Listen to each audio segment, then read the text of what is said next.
1992 Chevy G20 van. I want to show you the rust problems. All these vans had rust problems. They got really rusty. This one's all bondoed up.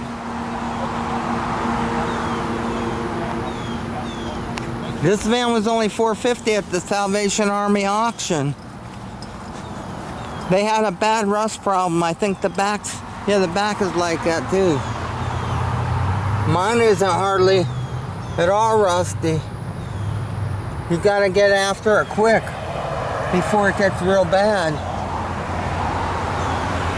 The van was still a good deal for $450. It was the grandfather's van. It was well taken care of. Huh? Oh, they had problems right here with the rust too. Right there, that's leaking inside right now.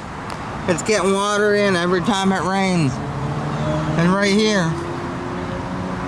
All the Chevy vans did this. The G10, G20s, G30s. Look at that hole.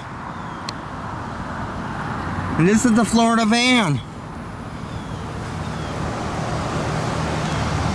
It was still a good deal for only $450.